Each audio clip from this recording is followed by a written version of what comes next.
যোৰহাটত এখন বাছত কেইবাগৰাকীও সন্দেহজনক নাগৰিকক আটক ধুবুৰীৰ পৰা এখন বাছত সন্দেহজনক বাংলাদেশী যোৰহাটৰ তৰাজানত স্থানীয় ৰাইজে আটক কৰে AS 201897 নম্বৰৰ বাছখনেৰে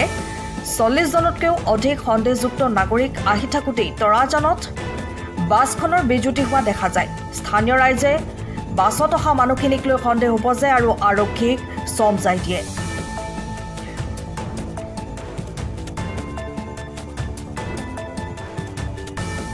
সন্দেহযুক্ত নাগৰিকসকলৰ হাতত থকা পান কাৰ্ড আধাৰ কাৰ্ড সকলো ভুৱা বুলি জানিব পৰা গৈছে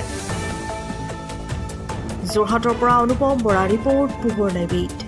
মই দি থৈ আপুনি যাব না এইখন আপুনি ড্ৰাইভাৰ নহয় নেকি নহয় মই বেলেগ গাড়ী ড্ৰাইভাৰ এইখন মোক আজি এইখনৰ ড্ৰাইভাৰ নাই কাৰণে মোক পঠিয়াই দিছে গাড়ীখন কাৰ থ্ৰুদি বুকিং কৰিছে এইটো তেনেকৈ বুকিং নহয় কৈছে এটা মোক আপোনাৰ ড্ৰাইভাৰ চৰকাৰী গাড়ী না মনে মনে নিছে নেকি গাড়ীখন এইজন এছপিচিৰ মানুহ হয় নাম কি কি বুজাইছে আপোনাৰ নামটো না মোৰ নাম জানিছে আপোনাৰ নামটো কি মোৰ নাম নুৰ ইছলাম কেইকেইটা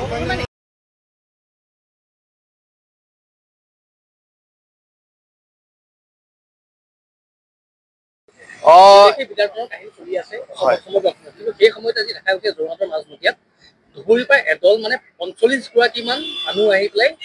ইয়াত পামচাৰ ঠিক কৰিবলৈ হৈছিলে কৈছে স্থানীয় ৰাইজে কি ক'ব হয় আমাকো এনেকৈ খবৰ দিলত উপস্থিত হলোহি দেখিলোঁ যে সোধা পোছা কৰিলোঁ কোনোবা এজনে অসমীয়া শব্দটোৱেই নাজানে অসমৰ ৰাজধানী কি সেইটো গমেই নাপায় গতিকে অসমীয়া শব্দ নজনা এজন ব্যক্তিক আমি সাধাৰণতে সন্দেহযুক্ত নাগৰিক বুলিয়ে ক'ব লাগিব গতিকে সমগ্ৰ অসমত যি এই বহিৰাগত সন্দেহযুক্ত নাগৰিক বিতৰণৰ কথাটো ওলাই আছে আমি চৰকাৰকো পোনপটীয়াকৈ দাবী জনাইছোঁ আপোনালোকে অকল উচ্ছেদ কৰিলেই নহ'ব এই সন্দেহযুক্ত নাগৰিকখিনিক বিতৰণৰ ব্যৱস্থাও কৰক প্ৰথম কথা দ্বিতীয় কথা হ'ল কি সত্ৰনগৰীৰ নিচিনা এখন জেগা মাজুলী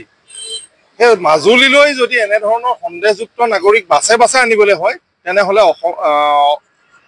কি বুলি কয় মাজুলীৰ অস্তিত্ব বিপন্ন হ'ব যে সেইটো নিশ্চিত আৰু এই যিজন 40-45 জনমান যি ব্যক্তি কৰ্মসূত্ৰে যিজন ঠিকাদাৰে আনিছে তেওঁ ইতিমধ্যে আমি যোগাযোগ কৰি গম পাইছোঁ যে জিলা প্ৰশাসনৰ লগতো কোনো যোগাযোগ নাই তেওঁলোকৰ ওচৰত কোনো তথ্য নাই তেওঁলোকে যি নথিপত্ৰ দেখুৱাইছে আমি স্কেন কৰি চালত ভুৱা প্ৰমাণপত্ৰ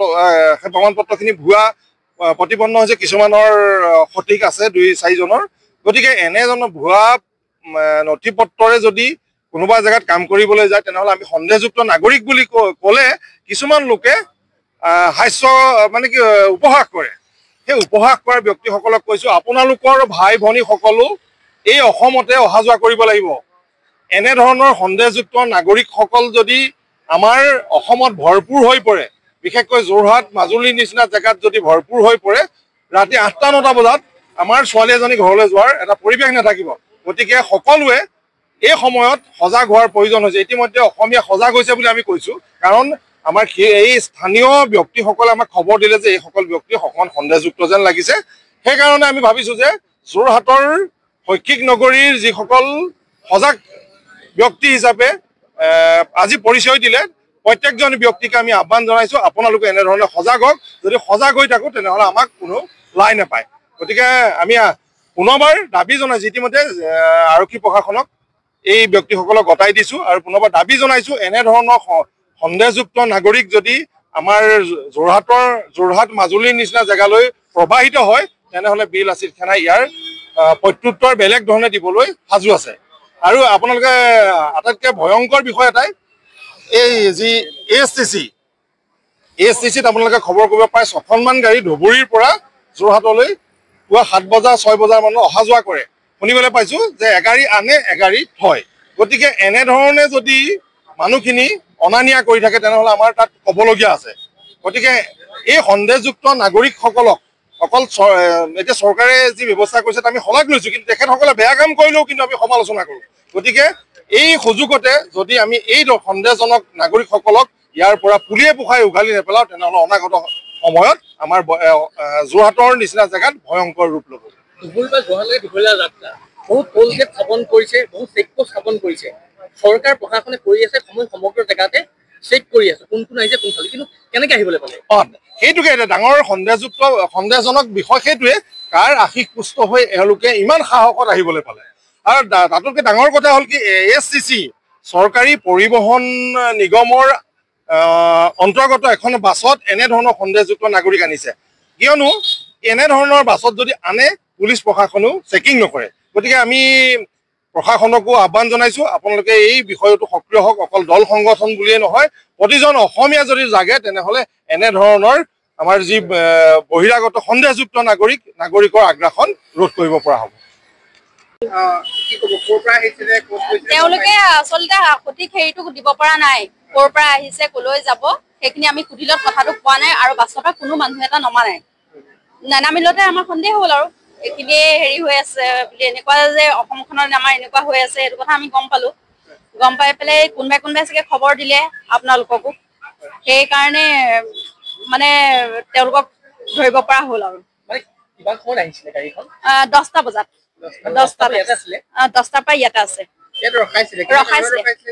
চকা তাহাঁতৰ পামচাৰ হ'ল বহুত আগতে হ'ল পামচাৰ এটা চকা পামচাৰ হৈ আছিলে পিছত ইটো চকা পামচাৰ হ'লে ইয়ালৈ আহিছে পামচাৰটো হেৰি কৰি পেলাই তেতিয়া আমি সুধিলত মানে তেতিয়া তেওঁলোকে সঠিক উত্তৰটো দিব পৰা নাই কলৈ আহিছে কলৈ যাব কি কথা সেইখিনি ক'ব পৰা নাই বাংলাদেশী তেওঁলোকে অসমীয়া কথা কোৱা নাই এটাও তেওঁলোকৰ নিজৰ ভাষা মাৰি আছে সেইটোতে আমি গম পালো আৰু যে এনেকুৱা এটা হৈছে যেতিয়া বেলেগ জেগাৰ পৰা খেদা খাইছেগে আমাৰ আকৌ যোৰহাটখনলৈকে আহিছে আৰক্ষী আমি খবৰ দিয়া নাই আমাৰ ওচৰ চুবুৰীয়া যিখিনি মানুহ আছিলে সেইখিনি আচলতে খবৰ দিলে আহিলে আৰক্ষীও আহিলে আপোনালোকৰ চেনেলবোৰো আহিলে চব আহি তেওঁলোকক যি সোধপোছ কৰিব লাগে সকলোবোৰ কৰিলে তেওঁলোকৰ পেন কাৰ্ড ভোটাৰ কাৰ্ড সকলোবোৰ চালে তেওঁলোকৰ কিন্তু কাৰো একো নাই পেন কাৰ্ড ভোটাৰ কাৰ্ড নাই অসমীয়াত কথা ক'লে তেওঁলোকে ক'ব নোৱাৰে তেওঁলোকে বাংলাদেশীয়ে মাৰিছে